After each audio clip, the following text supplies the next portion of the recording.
¿Qué tal? ¿Cómo están? Buenas noches. Hoy tenemos un enfoque Segovia muy pegado a la actualidad porque, entre otras cosas, vamos a hablar de las obras en la calle Blanca de Silos, que se corta el tráfico mañana jueves.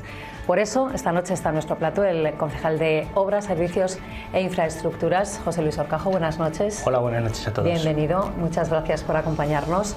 Y para esta entrevista cuento con la inestimable colaboración de mis compañeros Gonzalo Ayuso, del Día de Segovia. Buenas noches. Buenas noches. Y Patricia Martín, de la 8 Segovia Vive Radio. Buenas noches. Muy buenas noches. Como decía, este es un programa muy pegado a la actualidad y la actualidad de hoy mismo es que el PSOE está pidiendo la dimisión de una compañera del equipo de gobierno, de José Luis Horcajo, por las contrataciones realizadas en el Paseo de la Navidad. Así que la primera pregunta va por ahí, José Luis. Bueno, buenas noches a todos. La verdad es que bueno, esto es yo lo llamo el chicle, ¿no? Que están intentando estirar y que están intentando alargar con el foco del Paseo de la Navidad, y yo creo que bueno, en este caso mi compañera hizo todo lo que la ampara la ley para poder contratar todo lo que es el servicio del mercadillo de la Navidad. Está todo intervenido y vigilado por la intervención y por la Secretaría General del Ayuntamiento, y yo creo que no hay ninguna ilegalidad, y es más, no se ha hecho nada que no se hubiera hecho antes. No hay nada que no se haya hecho con el anterior equipo de gobierno, y no se ha incumplido en ningún caso ninguna de las normas exigidas por los sistemas de vigilancia del ayuntamiento, con lo cual bueno, yo creo que es un chicle que están queriendo estirar, que están queriendo desgastar, que ya no tiene más recorrido. Ha habido una comisión extraordinaria de este tema exclusiva, siguen intentando atacar porque bueno, pues, es el objetivo que se han marcado, pero yo creo que no tiene ningún recorrido que sigan en esta dinámica, porque no aporta nada. Más vale que se preocuparan de otra serie de cosas y de las cosas que en este caso no han dejado hechas, porque el Paseo de la Navidad, nosotros cuando entramos en julio no había absolutamente nada hecho. Ha habido que hacerlo con premura para tener algo digno y algo que yo creo que no ha salido nada mal. Y bueno, pues yo creo que al final si tienen algún argumento para ir a los juzgados, pues ahí los tienen, que vayan y que demuestren lo que están denunciando.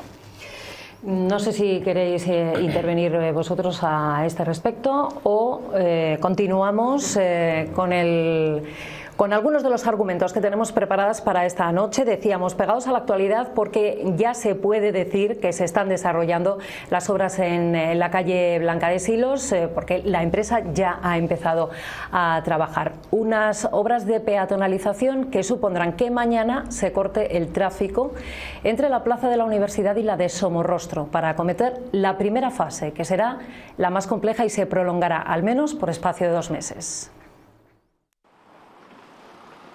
4 meses es el tiempo previsto para la ejecución de las obras de peatonalización de Blanca de Silos. La obra se va a realizar en 2 fases. Y la primera, con una duración aproximada de 2 meses, va a ser la más complicada. La más complicada porque se van a cortar el tránsito por esas calles, desde la universidad hasta Somorrostro. El tráfico se reordenará por María de Pablos, que cambiará de sentido, y se dará salida por Calle Larga y Calle Caño Grande hasta Coronel Resac. En la segunda fase se abrirá el tramo comprendido entre Buitrago y Somorrostro. En realidad va a ser la prueba piloto de la eficacia del funcionamiento del tráfico en esta zona, y cuando acabe la obra se establezca esa peatonalización de Blanca de Silos. Durante las obras se eliminarán 25 plazas de aparcamiento. Algunas no volverán una vez concluidos los trabajos. La zona de carga y descarga para los comercios y establecimientos será la Plaza de la Universidad. Yo siento que los vecinos residentes en esa zona, sobre todo, tengan estas molestias, pero seguro que después van a ver y a disfrutar de una actuación que yo creo que va a dar como resultado el que esa zona de la ciudad pues tenga un atractivo mucho mayor que el que tiene ahora. Mientras duren los trabajos, se habilitará el aparcamiento para residentes con zona hora y garajes en el regimiento. Las obras tendrían que estar concluidas en junio. Vecinos y comerciantes de Santa Eulalia se oponen al proyecto de peatonalización y crean la plataforma contra el bulevar. Que yo no sé qué entienden por bulevar. ¿Qué bulevar quieren hacer en 200 metros? Si se corta el tráfico, morimos. Ahora mismo se están aparcando unos 25 o 30 coches en el trayecto que quieren hacer bulevar. ¿Dónde los aparcamos? ¿Dónde los metemos? No tenemos opciones. No todo el mundo tiene plazas de garaje. Pero tengo la sensación, sinceramente, que ese no es el sentimiento mayoritario. Piden diálogo y consenso, pero solo los grupos de la oposición apoyan su queja, que ha contado con el respaldo de más de 2.000 firmas. Insisten en que el proyecto perjudicará a vecinos y negocios de la zona. Los comercios están empezando a cerrar y con 6 meses de obras vamos a ver quién es el comerciante o el valiente que va a poder resistir. Va a afectar a toda la población de Segovia porque, como muy bien estáis comprobando, es una zona que tiene mucho tráfico. Yo creo que ahora es realmente donde se va a ver el problema, ¿no? Están de acuerdo en que la calle necesita una renovación integral, pero proponen una intervención similar a la de José Zorrilla, cuyo resultado permita convivir a tráfico, peatones y comercio. Bueno, pues aquí hemos explicado más o menos cómo se van a llevar a cabo esas obras y lo que va a suponer en cuanto a la reorganización del tráfico, que en estos 2 primeros meses, para ir de la Plaza de la Universidad a la Plaza de Somorrostro, la alternativa que se propone es dar una vuelta de 3 kilómetros. Evidentemente, las obras traen sus inconvenientes. En este caso, además, este corte que es necesario hacerle, hay que buscar alternativas para poder hacerlo. Y bueno, pues son incomodidades de las obras y de la estructura que tiene nuestra ciudad, que es muy compleja. Evidentemente, nos gustaría que fuera mucho más sencillo, pero las obras es lo que tienen. También es verdad que al final no es una cuestión de que vayas desde la Plaza de la Universidad hasta la Plaza de Somorrostro habitualmente, sino que vienes de otros sitios de la ciudad en las que bueno, pues hay que buscar otras alternativas. Son las obras, son este momento, son 2 meses y que entendemos que bueno, pues son incomodidades que vamos a tener todos, porque yo soy el primero que utiliza mucho esa zona, pero es verdad que al final hay que hacerlo porque son unas obras muy necesarias de una zona que está realmente degradada, en la que yo creo que se puede hacer una recuperación comercial, que al final la realidad es que este proyecto que estaba presentado a los fondos europeos, el objetivo que marca es precisamente ese, ¿no? Recuperar esa zona comercial, y yo creo que para recuperar una zona comercial, qué mejor acción que peatonalizar esa calle, ¿no? Entonces yo estoy convencido, estas cosas siempre cuando se proponen generan rechazo, generan inconvenientes, pero luego al final cuando la gente ve los beneficios y ve dónde está viviendo, en un sitio sin coches, sin tráfico y sin riesgos de atropellos o sino cualquier otro tipo de problemas, la gente ve que los beneficios y de hecho no quieren la reversión en condiciones normales. Ha pasado en muchas zonas, ya en la misma Segovia ha pasado en muchos casos, pero bueno, hay un caso de una sentencia en Barcelona en concreto en que peatonalizaron una plataforma como la que hay aquí. Bueno, pues se manifestó, lo llevó a los juzgados y resulta que cuando salió la sentencia eran los propios que habían puesto la demanda los que no querían que se revertiera la circulación, ¿no? Entonces, bueno, yo creo que hay que tener paciencia. Como ha dicho el alcalde, estos 2 primeros meses son los más complicados y luego ya veremos si tendremos una prueba de fuego que será en la reordenación. Hay que hacer la prueba y hay que avanzar, porque yo creo que lo que estaría claro es que sería un retraso no hacer nada. Sí, a mí me gustaría preguntarle, parece que las obras ya son inminentes, lo que son las obras en sí, aparte de los trabajos preliminares que se han hecho desde el lunes, que es cuando se anunció que empezaban, las obras son ya inminentes y entiendo que está ya todo preparado para que mañana ya entren máquinas. No sé si van a empezar por los 2 puntos o por un punto en concreto, o sea, por los 2 extremos o por un punto en concreto. No sé si tienes alguna información al respecto. Y lo digo también porque me han llegado dudas de vecinos, de comerciantes, en cuanto a algunos de los trabajos o la repercusión que pueda tener esos trabajos previstos en las obras para las comunidades de propietarios o para los propios vecinos, como puedan ser las acometidas a las casas, si tienen que hacer frente ellos a esos gastos, y creen que el ayuntamiento todavía no se lo ha aclarado o no del todo. No sé si nos puedes resolver esas dudas que todavía quedan. En cuanto a lo que es los accesos, la gente tiene que estar tranquila, que se va a facilitar. Puede haber momentos puntuales en los que haya cortes, pero eso pasa en todas las obras de todas las calles, como está pasando ahora mismo en el eje de Daoiz-Velarde, que también está ocurriendo momentos puntuales en los que ocurre esto. El ayuntamiento tendrá que hacer las acometidas, especialmente, que yo creo que se refieren a las de la luz, si no me equivoco, hasta lo que es el cuadro. Se dejará todo preparado, pero bueno, habrá ciertos obras en el caso de que sean dentro de los edificios, que los tendrán que acometer los vecinos, pero en principio lo que se va a hacer es dejarlo todo preparado para que cuando se pueda ejecutar, puesto que ahora mismo va todo la mayoría van por fachada, pues luego se pueda hacer con mayor facilidad. ¿Cuántas reuniones se han hecho con vecinos, con comerciantes? ¿Cómo han sido los contactos en las últimas semanas? También se ha incluido a la Universidad de Valladolid, a sus responsables para llevar a cabo estas reuniones. ¿Qué es lo que ellos les han ido manifestando? ¿Han sido muy numerosas esas conversaciones con comerciantes y vecinos? En el caso de la universidad no nos hemos reunido. Entendemos que la universidad al final es un agente que puede estar parcialmente afectado, pero no está directamente afectado, puesto que es un acceso a su aparcamiento, y luego tiene otros accesos peatonales para los estudiantes. Yo creo que no les afecta de forma directa. Y luego con los vecinos sí que nos hemos reunido en varias ocasiones para explicar la obra. Vino el técnico que propuso el tema de los fondos europeos a explicárselo. Nos hemos reunido, yo creo que han sido en 2 ocasiones. Yo personalmente fui a la asociación a reunirme en una primera ocasión en la que había, ahí había gente a favor, gente en contra. Es verdad que al final en todas estas manifestaciones se escucha mucho al que está en contra, ¿no? Pero no al que está a favor. El que está a favor no suele levantar la voz, y aquí sí que nos hemos encontrado y nos ha sorprendido porque todavía no conocemos esas 2000 firmas, no se nos han presentado. O sea, lo han dicho, estaríamos encantados de recibirlas, estamos esperando verlo. Sí que también sabemos que han hecho una plataforma en la plataforma ORG Chain, o en una de estas han hecho una recogida de firmas en las que, pues creo que han sido no llegan a 100 firmas, pero que en cualquier caso nosotros hemos escuchado a todos. Hay mucha gente a favor que no ha manifestado su estado a favor de la obra, pero tenemos que respetarlo, que la gente pueda estar en contra, pero estamos convencidos de verdad que cuando se vean los beneficios de cómo queda la calle y cómo va a quedar todo el entorno, luego no querrán que se revierta la situación.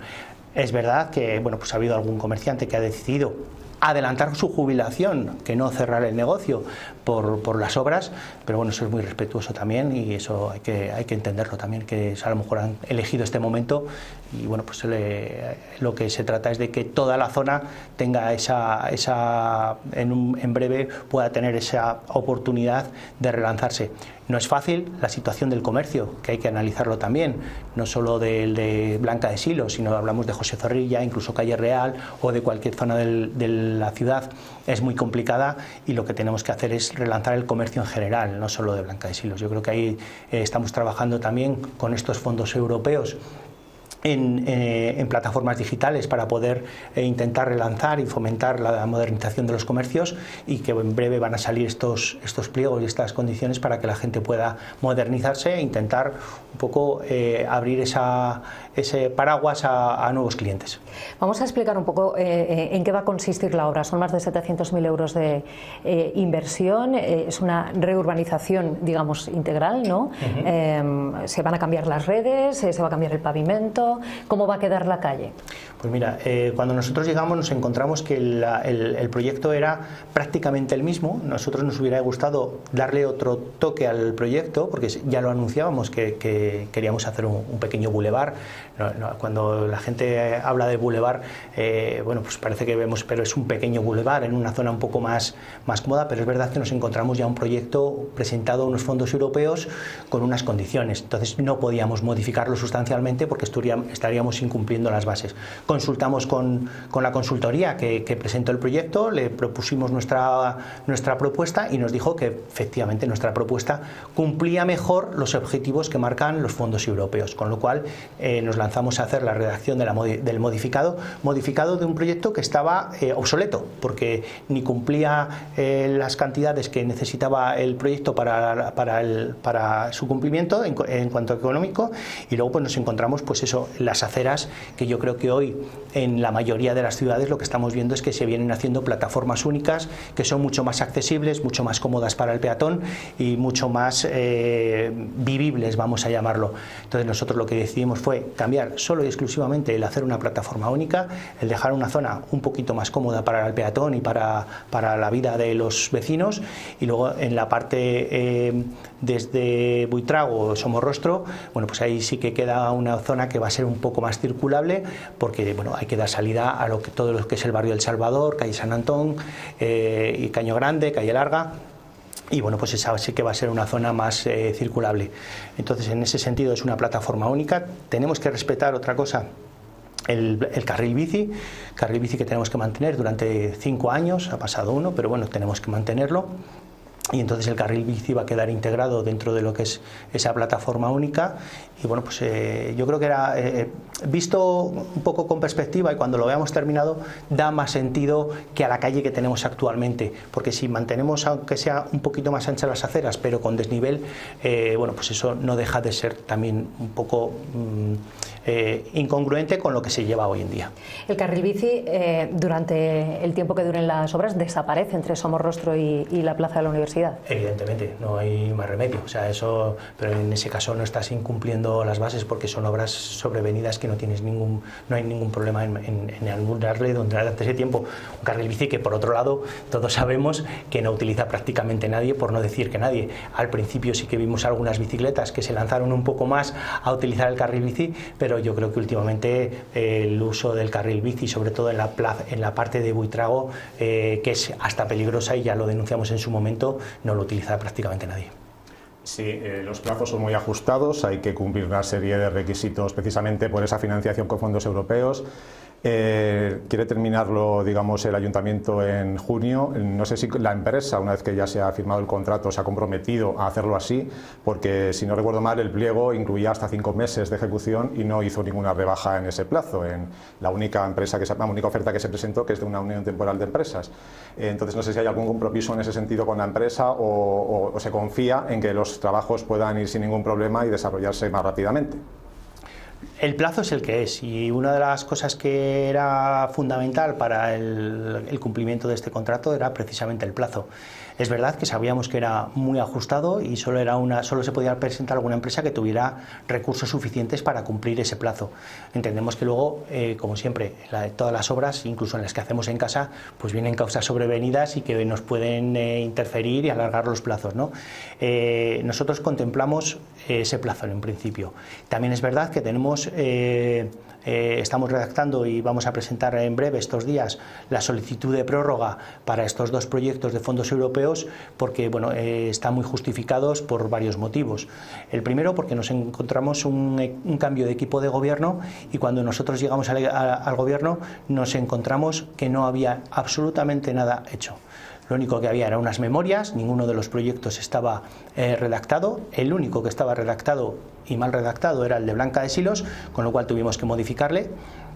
Y luego, sobre todo, una cosa muy importante en lo que es la administración pública: no nos encontramos crédito para estos proyectos, no nos encontramos dinero en el ayuntamiento para poder aportar la cantidad que tiene que aportar el ayuntamiento, que como saben es un 20%.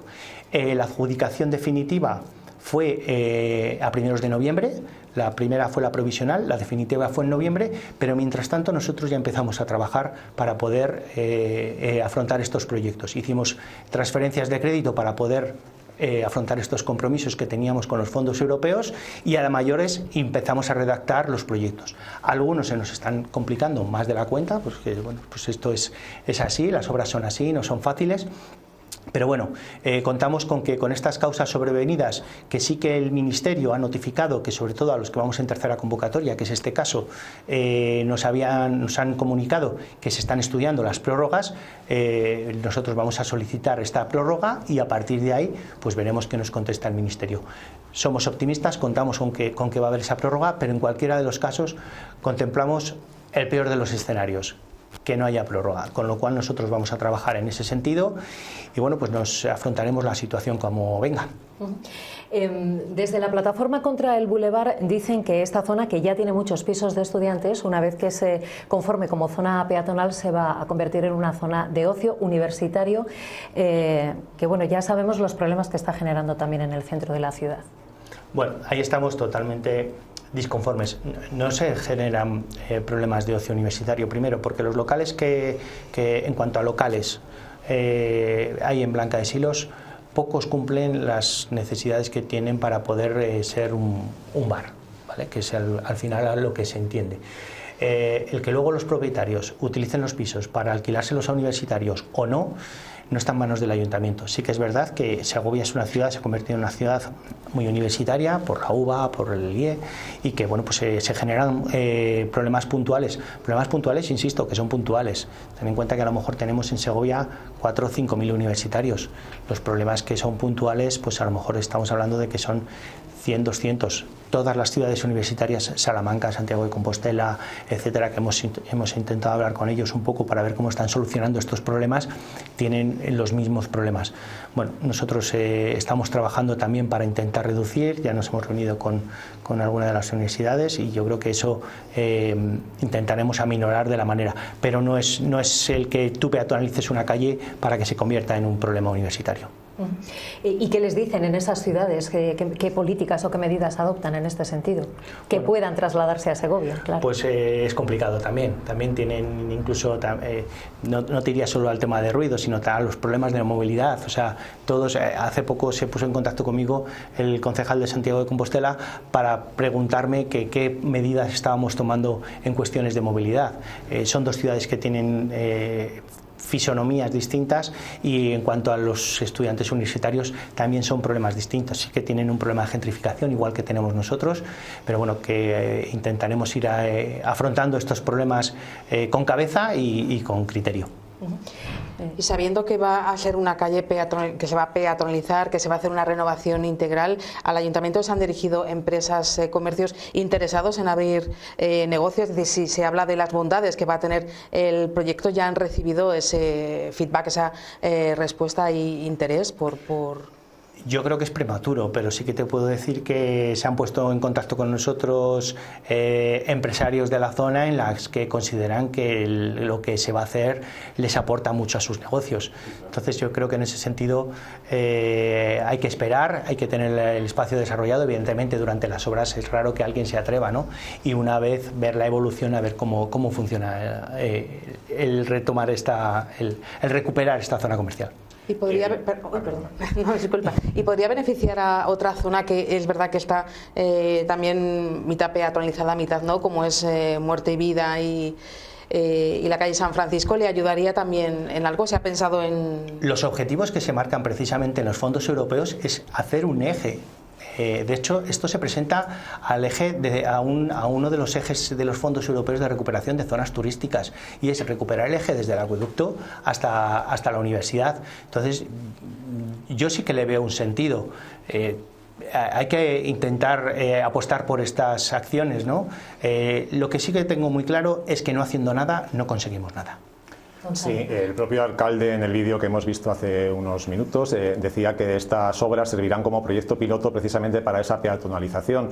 Eso significa que si hubiera problemas, digamos, muy importantes de movilidad, de tráfico, se podría cambiar la estrategia, se podría esperar a esa peatonalización, o más bien que se cambiarían, digamos, las alternativas, las medidas en la zona, en otras calles adyacentes. Hombre, yo creo que en 2 meses tampoco se sacan conclusiones, y sobre todo cuando las obras no van a estar terminadas. Yo creo que hay que esperar a tener las obras terminadas y ver un poco cómo se desarrolla y cómo avanza la recuperación de la zona, ¿no? Una vez que veamos eso, pues a lo mejor sí que tenemos que tomar decisiones, pero yo creo que en 2 meses no podemos tomar esas decisiones porque bueno, pues no sería tiempo suficiente. Y por cerrar ya este tema relacionado con lo que acaba de decir, de ese eje acueducto-universidad, ¿qué otras medidas se proponen, ya que el tema del comercio también es una de sus competencias? ¿Qué otras medidas se plantean desde el ayuntamiento para revitalizar el comercio? Porque estamos viendo cómo antiguos ejes comerciales de la ciudad están realmente degradados, con muchos locales cerrados que no salen adelante. Pues mira, en este sentido el otro día he tenido precisamente una reunión con la Federación Empresarial Segoviana en la que nos presentaron un proyecto en el que, bueno, pues lo que primero que necesitamos realmente es tener datos para poder tomar decisiones, y nos presentaron un proyecto muy interesante para un estudio del comercio en distintos ejes. Se está haciendo ya en Valladolid y en Palencia. Nos estuvieron explicando un poco cómo funciona este proyecto. Nos pareció muy interesante. Lo lideraría precisamente la Federación Empresarial con apoyo del Ayuntamiento y de la Junta de Castilla y León, y bueno, pues estamos valorando para, bueno, pues buscar la financiación para poder afrontar este proyecto. No tenemos esa financiación todavía, pero si pudiéramos, a mí sí que me interesa mucho, porque creo que lo más importante para cualquier decisión es tener esos datos, ¿no? Sería un inicio. Hay muchas veces que los comerciantes echan muchas horas en sus negocios y no les entran los clientes, y eso desespera mucho. A lo mejor hay que pensar que no tienes que estar tantas horas, y sí que tienes que estar en las horas que tienes que estar. Entonces yo creo que en ese sentido este estudio nos daría y nos aportaría muchos datos para poder tomar decisiones y para poder hacer un plan estratégico real de lo que necesita el comercio segoviano. Y no quería cerrar sin agradecer en este caso a Esther Santos y a la Asociación de Vecinos de Santa Eulalia, que estos días, a pesar de que en su momento hemos tenido nuestras diferencias, se están volcando con el apoyar al ayuntamiento en la explicación y en dar la información de todo lo que va a ser la obra, y creo que es de justicia hablar y decirlo, que le damos las gracias desde aquí por ese apoyo que nos está dando. Bueno, pues cerramos aquí la primera parte de nuestro programa. Hacemos un breve descanso para ofrecerles unos anuncios y enseguida regresamos.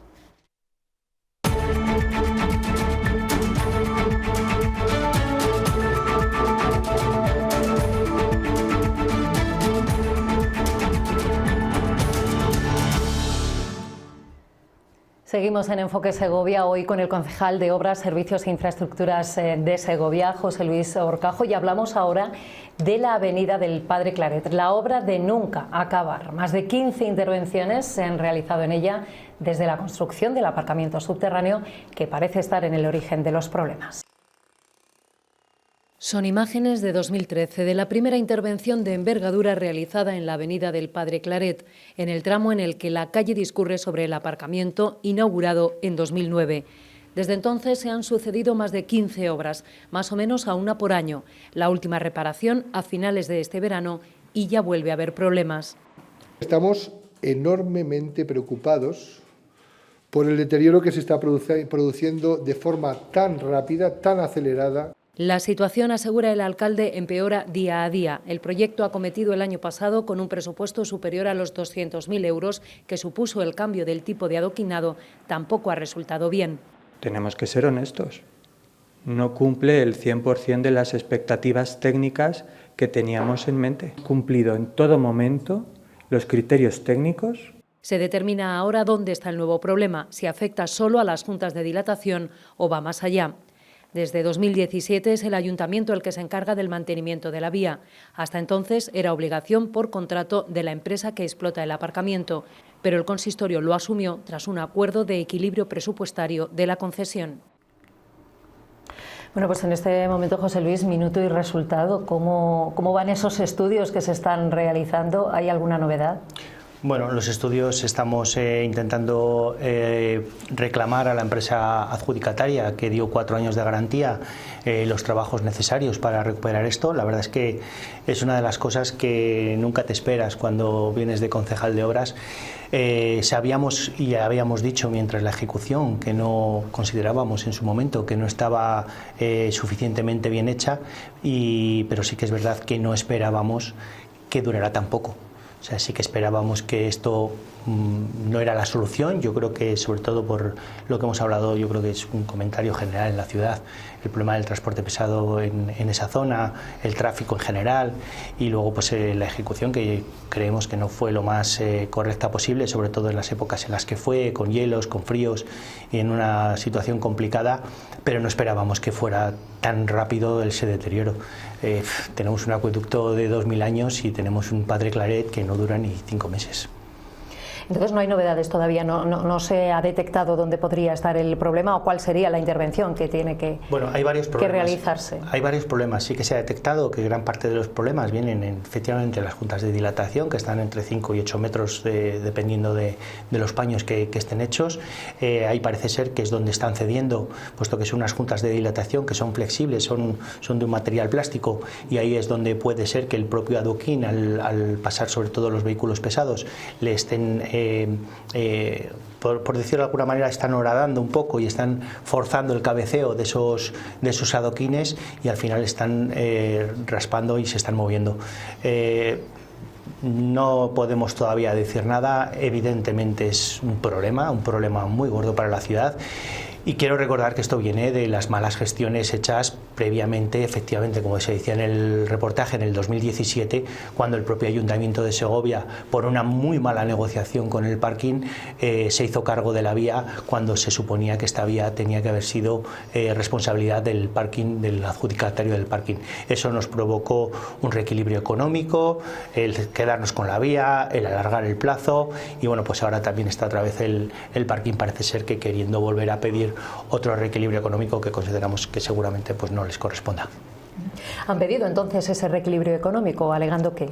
Están solicitándolo en principio vía correo electrónico, nos han anunciado de que lo quieren presentar, pero todavía no podemos decir la valoración hasta que nos presenten documentación. ¿El ayuntamiento se opondría? Por supuesto. En cualquier caso, aunque la empresa se hubiera hecho cargo, digamos, del mantenimiento de este tramo de la avenida, los problemas podrían haber surgido igualmente, porque se han producido, digamos, desde que por muchas obras que se han hecho, se han seguido reproduciendo. A mí primero me gustaría tranquilizar a la ciudadanía, me gustaría que usted les tranquilizara, mejor dicho, para, digamos, que garantizando que no hay un problema estructural que se pueda eso colapsar y que pueda, teniendo en cuenta que hay abajo un aparcamiento subterráneo, que puedan, digamos, caerse parte de la avenida. Y luego también, al margen de las soluciones ya del pavimento, pues otras soluciones de movilidad, porque el propio alcalde en algún momento ha propuesto que, digamos, que la avenida de Padre Claret, como decías, no tenga tanto tráfico pesado de transporte público, por ejemplo, con autobuses, y que, digamos, que San Gabriel, por ejemplo, podría ser complementaria también, y que cada una tuvieran un sentido de circulación, y así pues evitar tanto tráfico por ese punto, ¿no? Entonces ya son dos preguntas, una que tranquilice, digamos, que no se nos va a caer la avenida, y otra, pues otras medidas aparte de las que están buscándose para mejorar ese pavimento. Los estudios que se hicieron cuando se levantó el adoquín antiguo y se ha puesto el nuevo dicen que la losa de hormigón está en buen estado. Una de las cosas que nosotros criticamos precisamente cuando la ejecución de esta obra es que el coste de la obra fue el mismo sin tener que picar ni echar nueva esa losa de hormigón. En principio, si el estado es bueno, no tiene por qué haber absolutamente ningún problema. Claro, ahora mismo volvemos a tener baches y el golpe del autobús se siente cuando estás allí, ¿no? Cuando estás y coges un bache, pues tú notas cómo se mueve el parking, ¿no? Y desde dentro pues se nota más aún. Una de las soluciones que se pueden plantear efectivamente es lo que comentaba Gonzalo, el retirar parte del tráfico de los autobuses de Padre Claret. Lo que pasa es que también tenemos un problema, y es que San Gabriel tampoco la podemos saturar de tráfico. Entonces hay que buscar soluciones de movilidad, pero como he dicho antes, con datos, con información fidedigna de que la solución que se tome es la correcta. No es fácil, la composición de las calles y la movilidad en Segovia es muy compleja, pero bueno, tendremos que tomar medidas. Lo primero es intentar, hemos hecho un pequeño arreglo en un sitio que estamos observando a ver si la solución que se ha dado aporta soluciones a los problemas. Y bueno, pues están todos los técnicos vigilando esa zona en la que se ha hecho ese arreglo para ver si puede ser que sea por lo menos parte de la solución, no toda. Lo que llama la atención, lo que llama mucho la atención es que todos los proyectos que se han hecho para intervenir en esa calle no tengan en cuenta que por ahí van a pasar vehículos pesados, o es que es imposible eliminar los efectos del tráfico pesado precisamente por la estructura de la calle, que que en realidad es la cubierta del aparcamiento. Hay tramos en los que pasan los vehículos pesados y sin embargo no están teniendo deterioro. Entonces, ¿parte del problema son los vehículos pesados? Sí, evidentemente. ¿Todo el problema son los vehículos pesados? Seguramente no. Seguramente es un compendio de circunstancias, de los vehículos pesados, de un forjado que al final tiene movimiento y tiene no es totalmente rígido, no está bien asentado. Bueno, eso al final tienen que ser los técnicos. Estamos intentando contactar con nuevos técnicos que nos puedan aportar algo de luz y ver qué soluciones se pueden tomar. Al hilo muy parecido a lo que decía mi compañera, yo me preguntaba dos cosas. Uno, hemos hablado antes de otros ayuntamientos que preguntan soluciones. No sé si en muchas ciudades españolas hay parkings subterráneos, aparcamientos subterráneos, y arriba la vida transcurre con normalidad y no ha ocurrido como la avenida del Pas de Claret. Y la segunda pregunta que me hacía, un poco ya como ciudadana, decir, llevado el caso, ¿podría el ayuntamiento, con esos informes técnicos, con esas nuevas peticiones de opiniones de expertos, llegar incluso a poder demandar judicialmente a quien hizo el parking? Podría Segovia, al fin y al cabo estamos invirtiendo un montón de dinero en esa avenida. Ahí me vas a permitir que no me moje porque es un tema jurídico en el que no me puedo meter porque no tengo conocimientos, pero sí es verdad que hay zonas y nos podemos ir directamente a Avenida del Acueducto. Tenemos ahí un parking, es verdad que no es paso continuo, pero es verdad que también lleva 30 años.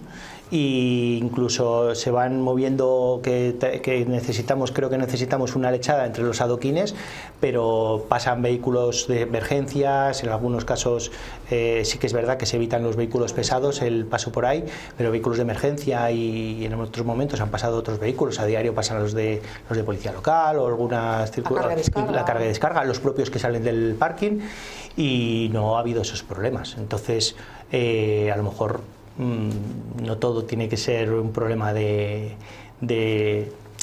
ese sistema, sino de que las soluciones que se han dado no son las correctas. El tramo asfaltado hasta la rotonda de Dioniso Duque presenta menos problemas, pero también en su momento ha tenido algunos. No sé en este momento si se está vigilando también o está bien. Está, desde luego mejor que el otro, parece que está, pero no sé si nos puede informar de su estado. Sí, está mucho mejor. Lo que pasa que sí que es verdad que haya habido dos casos. Uno que hubo un blandón, que era en la parte superior, y ese se corrigió. Y luego incluso recientemente hemos reparado la semana pasada unos pequeños desprendimientos justo en el borde, que yo creo que es exactamente donde justo termina el parking y que se va generando ahí un poquito de desgaste y de movimiento, que se han reparado dos pequeños parches que había, pero bueno, yo creo que esos al ser asfalto yo creo que nos preocupan bastante menos. Yo me preocupa mucho más la situación que tiene el Padre Claret en sí, toda la zona adoquinada, porque es compleja. ¿Y no sería necesario dedicar unos cuantos meses a hacer un estudio de ingeniería serio? Bueno, digo que no sean serios los que se han hecho hasta ahora, pero no sé, a lo mejor hay que dedicar más tiempo antes de tomar, digamos, una decisión de qué hacer para conocer legalmente el problema y poner su solución. Sí, es lo que he comentado al principio. Yo creo que esto hay que buscar esas soluciones y buscar los remedios y que nos den luz, porque lo que se ha hecho hasta ahora, evidentemente, 15 años, 15 intervenciones, es que no hemos encontrado la solución. Evidentemente la solución es fácil. No quiero desdecir a ninguno de los ingenieros que han trabajado en esto, ni a los municipales, ni a nada, todo lo contrario.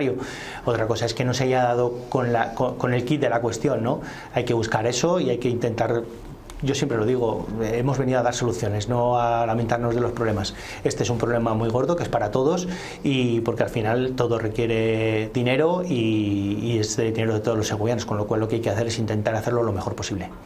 En el pleno del próximo viernes se va a debatir la propuesta de la ordenanza de la zona de bajas emisiones, que delimitará las restricciones de tráfico en el recinto amurallado a partir de 2026 y 2030. ¿Qué es la zona de bajas emisiones? Es un área urbana en la que se establecen restricciones de acceso a determinados vehículos en función de su etiqueta medioambiental, establecida por año de fabricación. La normativa europea obliga a las ciudades de más de 50.000 habitantes a fijar estos límites de circulación. ¿Cuándo se pondrá en marcha en Segovia? Según ha avanzado el Ayuntamiento en el proyecto de ordenanza, las primeras restricciones entrarían en vigor en 2026. Luego se irán ampliando hasta 2030. ¿A quién afecta? A los vehículos sin etiqueta o con etiqueta A y B. Estos son los que no podrán acceder a las zonas de bajas emisiones, los de gasolina matriculados antes del 1 de enero de 2006 y los diésel anteriores a 2014. ¿En qué zonas? La zona de bajas emisiones definida por el Ayuntamiento, cuyos accesos se controlarán con cámaras, coincide con el recinto amurallado de Segovia. Incluye 140 plazas y calles de la ciudad. Y vamos a escuchar ahora brevemente algunas de las reacciones y de las opiniones por parte de las patronales segovianas respecto a la zona de bajas emisiones. Porque si no se va a quedar coja la medida. Es verdad que hay mucho tiempo hasta el 2030. También tenemos que tener en cuenta que el centro de nuestra ciudad tiene unas características muy especiales y que además vivimos del turismo. Entre la fuga de organismos oficiales y ahora esto, pues ojalá se pueda llegar a lo mejor para todos, para los que nos visitan, que es una fuente de ingresos fundamental en esta ciudad, como para los segovianos que viven en esa zona. Piden medidas complementarias a la restricción del tráfico. ¿Se trabaja ya en ellas? Sí, a ver, lo primero, dar tranquilidad con el tema de la zona de bajas emisiones que hemos diseñado.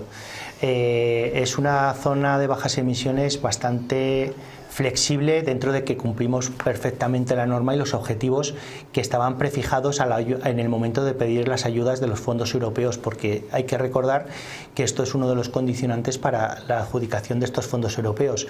Estos fondos europeos, que creo que eran 3.850.000 euros, en los que entraban el eje de Daoiz y Velar de la peatonalización de esa zona y la reurbanización de toda esa zona, 4 autobuses eléctricos que darán servicio a las líneas 11 y 12 y luego el tema del sistema de vigilancia de la zona de bajas emisiones. Este es el último paso de los que tenemos que dar. Y la electrificación de las naves de Avanza para poder abastecer a estos autobuses eléctricos que vendrán. La zona de bajas emisiones que hemos diseñado es una zona de bajas emisiones en las que pueden entrar coches cero, coches eco y los coches C. Coches C que ya hay muchos, incluso son de combustión, no tienen ningún problema, podrán acceder todos, y luego pues también se han puesto una serie de tramos en los que hay que ir cumpliendo, que los hemos alargado lo máximo hasta el 2030. ¿Por qué? Porque Segovia no es un sitio en el que tengamos una contaminación excesiva. Segovia no es un sitio que los valores nos hayan dado excesivamente altos como para poner una zona restrictiva como puede ser Madrid. Yo ahora venía de Madrid y cuando iba para Madrid veía un poco esa nube que siempre tiene de contaminación. Eso en Segovia no lo tenemos, evidentemente. Entonces tenemos que cumplir la ley que nos obliga a implantar a todas las ciudades de más de 50.000 habitantes la zona de bajas emisiones, pero lo que queremos es que sea perfectamente compatible con la vida de los segovianos y con los negocios. Ayer precisamente me reuní con una de las asociaciones profesionales y cuando les transmití un poco lo que hemos pretendido con esta zona de bajas emisiones, se quedaron mucho más tranquilos. Previamente a la implantación de la zona de bajas emisiones nos hemos reunido con asociaciones profesionales, con la Federación Empresarial, con las asociaciones de transportistas, con los vecinos de las zonas que están afectadas. Como anécdota, había un barrio que nos pedía por favor que les pusiéramos la zona de bajas emisiones en su barrio, ¿no? Es verdad que en este caso Podemos pide que pongamos el eje vía Roma-San Gabriel. Bueno, hay que ser razonables, es imposible, cortaríamos totalmente la ciudad. Si resulta que por un lado estamos pidiendo flexibilidad y por otro lado estamos pidiendo restringir más, no es coherente, ¿no? Entonces yo ahí sí que pido coherencia. Yo creo que la zona de bajas emisiones es muy razonable para lo que es nuestra ciudad, para lo que los objetivos que pretenden cumplirse con la zona de bajas emisiones en una ciudad que recuerdo que no es contaminante. Sí, el Pleno parece que lo va a aprobar, ¿no? Por lo menos en comisión no hubo una oposición total, hubo abstención del resto de la oposición. Y como decía, esta ordenanza es necesaria para, por ejemplo, para contratar el sistema integral de control del tráfico, que como dice dará datos, que usted mismo ha dicho que los datos son muy importantes para tomar decisiones, ¿no? Algún grupo de la oposición reprocha que, por ejemplo, la peatonalización de Blanca de Silos y también algunos de los vecinos se haga sin tener un estudio de movilidad, sin tener un estudio con datos que digamos que indique que esta zona puede ser peatonal y que no va a generar ahí una isla en el medio del barrio, ¿no? Estos datos, este sistema, ahora una vez que se apruebe la ordenanza, se adjudicará de forma inmediata y ¿cuándo se van a tomar decisiones a partir de ese momento? Pues, o sea, porque me imagino que no será inmediato, claro, tendrá que tener un recorrido. Claro, esto tiene que ser progresivo, tenemos que ir además comunicando a todos los segovianos cómo se va a implantar y cómo se va a ir, pues cuándo vas a denunciar o cuándo no vas a denunciar. Esperemos que lo que sean las denuncias sean lo más tarde posible, ¿no? Porque nuestro objetivo no es ese, nuestro objetivo es cumplir la norma, pero no en denunciar.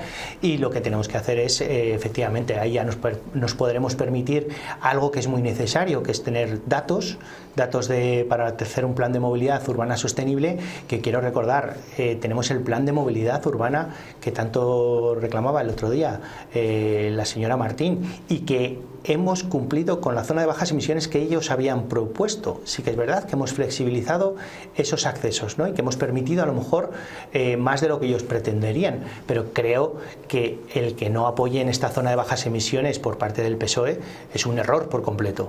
Es un error porque es una cuestión de responsabilidad el votar a favor de esta ordenanza, porque lo que hace es cumplir con los objetivos que ellos habían marcado. En cuanto al plan de movilidad urbana sostenible, quiero recordar que tenemos un plan de movilidad que se hizo el estudio en el 2007, los trabajos en el 2008 y la aprobación en el 2014. Y desde entonces el PSOE, que ha gobernado durante 20 años en esta ciudad, no ha hecho absolutamente nada. Hemos sacado una zona de bajas emisiones, están ellos mismos diciendo que no tenemos los datos, pero son ellos los que no nos los han dejado aportados para poder justificar todo esto. Lo hemos tenido que hacer porque el 17 de octubre salió en sentencia del Tribunal de Burgos en el que decía que si no teníamos una ordenanza no podíamos contratar estos trabajos de vigilancia del tráfico, con lo cual nos vimos obligados, hablamos con todos los grupos, les explicamos las circunstancias. Aquí quiero hacer una mención especial a mi compañera Raquel Alonso, porque es la que ha liderado este proyecto. Es verdad que, bueno, pues circunstancias estos días estoy yo un poco dando más la cara, pero es la que ella ha liderado este proyecto, lo ha hecho muy bien, con policía local, con los informáticos y con los técnicos de patrimonio, y ha sido muy transversal, hemos trabajado mucho y yo creo que ha sido un muy buen trabajo, creo que es un trabajo muy técnico, nada político, y sería un error que los grupos no lo apoyaran. Según entonces se puede permitir tener una zona de bajas emisiones más flexible, con un tipo de vehículos que sobre todo dilatarlo hasta 2030. Eso es lo que más tranquilidad le está dando las reuniones que están teniendo con los diferentes colectivos, que no sea todo en 2026 sino alargarlo hasta el 2030. Poner ese horizonte nos ha puesto a todos un poquito menos nerviosos. Sí, yo creo que sí, yo creo que al final es una cuestión de coherencia con la ciudad que tenemos.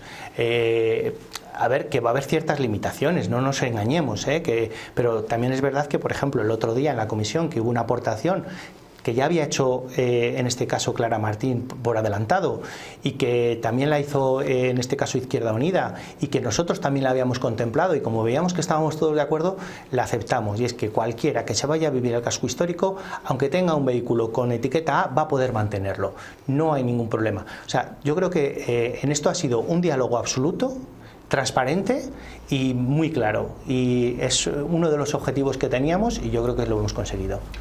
Tengo entendido que Vox quería presentar una enmienda a la totalidad. No sé si les preocupa que precisamente Vox, que ha sido el grupo que, digamos, más ha apoyado proyectos importantes como el presupuesto municipal, pueda, digamos, cambiar, digamos, su estrategia o su relación con el grupo popular en el gobierno a raíz de la aprobación de esta zona de bajas emisiones, que ya sabemos que consideran que no es necesario o que debe ser la más reducida posible. Bueno, el grupo Vox está en su derecho, como todos, de mantener sus posiciones políticas, que yo entiendo perfectamente. Presentar una enmienda a la totalidad en el que, bueno, pues cuando la vimos, pues les dijimos que había ciertas cosas que no la retiraron de la comisión, y no sabemos exactamente qué nos presentarán para el pleno, puesto que, bueno, yo creo que hoy terminará el plazo para poder presentar cualquier tipo de enmienda o cualquier propuesta, porque nosotros preferimos propuestas que no enmiendas, y bueno, ellos están en su derecho, es un argumentario de ellos que lo defienden, me parece correcto, y a lo mejor pues desde su punto de vista, lógicamente aquí siempre hay que tener en cuenta que yo siempre digo que hay tres verdades en la vida, la tuya, la mía y la de verdad. Entonces, en este sentido, pues es una cuestión de llegar a la de verdad entre todos y conseguir esos consensos que nosotros estamos por trabajar por ellos. Nos queda solo un minuto, así que le pido brevedad. Dentro de ese proyecto de medidas alternativas a la zona de bajas emisiones está el aparcamiento de los tilos. El aparcamiento de los tilos es uno de los proyectos que nosotros tenemos comprometidos dentro de nuestro programa electoral. El aparcamiento de los tilos es un proyecto histórico que da muchas soluciones al casco histórico, precisamente, que tiene una necesidad de aparcamientos. Y bueno, pues vuelvo a lo mismo. El aparcamiento de los tilos, incluso hay un informe de la UNESCO en el que dice que se puede hacer sin ningún problema. Aunque tengamos al otro lado del acueducto otro aparcamiento en el que ya se ha hecho un reequilibrio económico de la concesión y, como nos ha anunciado usted, se pide otra. El de Padre Claret sí, pero por ejemplo el parking de Catedral no ha tenido ningún problema, el de Fernández Ladreda tampoco ha tenido ningún problema, el de Ezequiel González tampoco ha tenido ningún problema. Yo creo que el problema de Padre Claret no ha sido un problema del aparcamiento en sí, el problema de Padre Claret ha sido un problema de gestión del PSOE durante todos estos años. Pues terminamos, no nos queda tiempo para más, así que seguro que tenemos, como nos pasó con José Mazarías cuando estuvo con nosotros, le emplazamos a que viniera otro día, así pues que seguro que tenemos que hacer una segunda parte. Muchas gracias a todos. José Luis Orcajo, gracias, muy buenas noches. Gonzalo, Patricia, gracias también por estar en Enfoque Segovia. Gracias, señores, aquí terminamos, volvemos la próxima semana con más Enfoque Segovia. Buenas noches.